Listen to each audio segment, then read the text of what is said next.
कहानी में 1980 का वक्त दिखाया गया है। अमेरिका के कांग्रेसमैन चार्ली विल्सन इस फिल्म के मेन कैरेक्टर हैं, जो अपनी सियासत या पॉलिटिक्स में ज्यादा ध्यान देने की बजाय पार्टी और ऐशो आराम अय्याशी की जिंदगी गुजार रहे होते। चार्ली कभी कभार नहीं बल्कि अक्सर ऐसी पार्टीज में जाते जहां इनके दूसरे पॉलिटिशियन दोस्त भी मौजूद होते और यहाँ ये ड्रग्स वगैरह भी इस्तेमाल करते हैं। चार्ली की सोशल लाइफ तब खराब होती है जब फेडरल इन्वेस्टिगेशन ऑफिसर इन पर कोकेन यूज करने पर इन्वेस्टिगेशन स्टार्ट करते, जिसका सबूत ही ऑफिसर को मिल जाता है। ये तफ्तीश इसलिए हो रही होती है क्योंकि चार्ली अपनी पॉलिटिकल कैरियर में ज्यादा सीरियस नहीं होते और उनको सीधे रास्ते पर लाने के लिए थोड़ा दबाव डालना जरूरी। सब इन्वेस्टिगेशन के अंदर सब सबूत चार्ली के खिलाफ होते हैं, लेकिन फिर भी उनके खिलाफ कोई केस नहीं बनाया जाता और ना ही कोई सजा दी जाती है चार्ली को। अब यहाँ पर एक फीमेल कैरेक्टर इंट्रोड्यूस होती है जिसका नाम जॉन है। ये लड़की पॉलिटिशियन होने के साथ साथ चार्ली की काफी पुरानी दोस्त भी है। ये इसको कहती है कि अगर तुमने अपना इमेज बेहतर करना है और कुछ बड़ा करना है तो तुम अफगानिस्तान के लोगों के लिए कुछ बढ़ के करो, कुछ स्पेशल करो, क्योंकि अफगानिस्तान पर सोवियत यूनियन ने हमला कर दिया है और वहां बहुत से अफगानी मर रहे हैं। इसके अलावा ये चार्ली को कन्विंस कर लेती है कि तुम इस सिलसिले में जाकर पाकिस्तानी आर्मी जनरल और उनके लीडर से मिलो। बेसिकली अमेरिका पाकिस्तान की हेल्प कर रहा होता है हर तरह से, ताकि सोवियत यूनियन को तोड़ा जा सके, वो भी अफगानिस्तान के अंदर जाके, और पाकिस्तान भी अमेरिका की हेल्प कर रहा होता है। अब चार्ली पाकिस्तान आ चुका है और ये यहाँ सीनियर आर्मी लीडरशिप से मिलता है। पाकिस्तान आर्मी बताती है कि आप जो हमें डॉलर्स और वेपन्स दे रहे हैं वो काफी नहीं है, हमें मुजाहिदीन को ट्रेन करना होता है जो आसान काम नहीं है, हमें लेटेस्ट टेक्नोलॉजी बेस्ड असलहा चाहिए।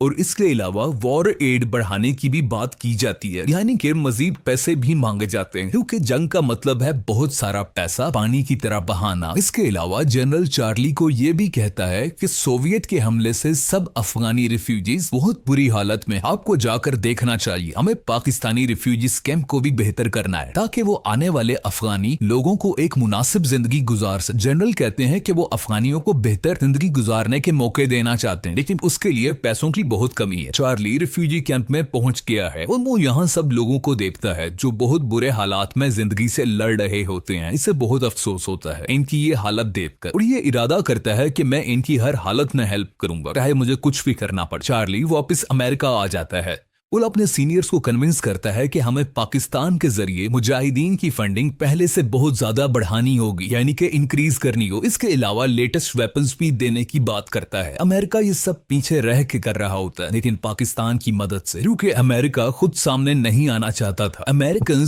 लो की अप्रोच रखना चाहते हैं सोवियत यूनियन को तोड़ने के लिए, और यही पता चलता है कि चार्ली अपने सीनियर्स को फंडिंग बढ़ाने के लिए भी मना लेता है। इस पूरी एफर्ट के दौरान चार्ली की CIA ऑफिसर गस्ट से भी दोस्ती हो जाती है, जो अफगानिस्तान की जमीन और वहां रहने वाले लोगों को बहुत अच्छे तरीके से जानता है। इस CIA ऑफिसर की स्ट्रेटजीज काफी हेल्प करती हैं सोवियत यूनियन को तबाह करने के लिए, जैसे कि स्टिंगर्स मिसाइल लॉन्चर की मदद से दुश्मन के हेलीकॉप्टर्स को तबाह करना। अमेरिका की फॉरेन पॉलिसी बजट $5 मिलियन के करीब थी, लेकिन इस मकसद के लिए बजट को 100 गुना बढ़ाकर $500 मिलियन कर दिया जाता है, जिस पर चार्ली के खिलाफ बहुत मुखालफत होती है। लेकिन यहाँ पर भी चार्ली की ही बात सुनी जाती है। पाकिस्तानी, अफगानी और CIA अपने पैसों और हथियार को बहुत बेहतर तरीके से इस्तेमाल करते हुए सोवियत यूनियन को बहुत ज्यादा नुकसान पहुंचाते हैं, और ये लोग संभल ही नहीं पाते और बिल आखिर सोवियत यूनियन टूट जाता है और रशिया अकेला मुल्क रह जाता है। अब रशिया मजीद सुपर पावर नहीं रहा और अमेरिका सुपर पावर डिक्लेयर हो जाता है। चार्ली और उसका CIA वाला दोस्त अपने सीनियर्स को कहते हैं कि हमें कुछ स्कूल्स भी अफगानिस्तान में बनाने चाहिए। हमने $500 मिलियन स्पेंड किए जंग पर, और अब हमें कुछ छोटे मिलियन स्कूल बनाने पर स्पेंड करने चाहिए और बच्चों को तालीम देनी चाहिए। अगर ये ना दिया तो तालिबान इन बच्चों का ब्रेन वॉश करेंगे, जो कि हमारे लिए खतरा बनेगा, क्योंकि अफगानिस्तान की 40% यंग पॉपुलेशन है, और अगर इस यंग पॉपुलेशन को अपने साथ ना किया गया तो अमेरिका के लिए फ्यूचर में बहुत खतरा है। और